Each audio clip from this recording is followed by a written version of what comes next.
this is images on the TV of the earthquake that Megan and I have just felt, and it felt that big. It was 6.8, and we're up against the wall holding hands.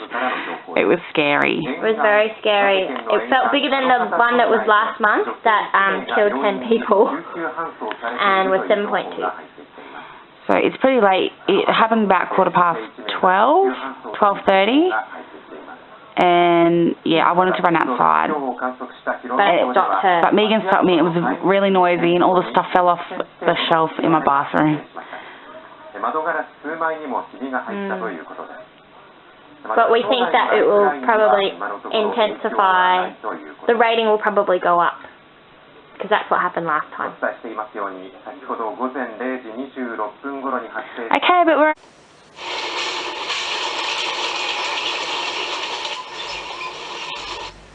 In Hirono town, Iwate prefecture, an intensity of 6+ on the Japanese scale was recorded.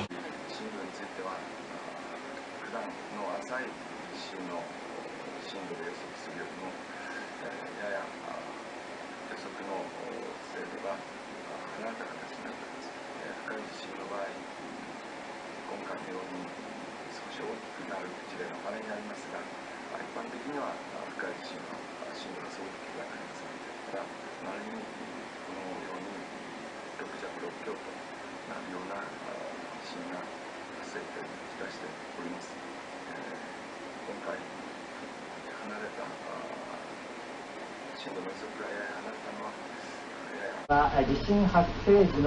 they're going to show us the shaking here of the earthquake.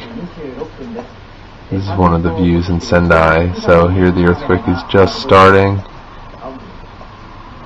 and it's getting worse, and getting much, much worse.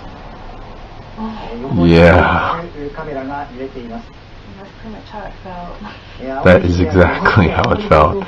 It started with a kind of... It was a bang when it started, but then it died down and I thought it was over, and then all of a sudden it really kicked in.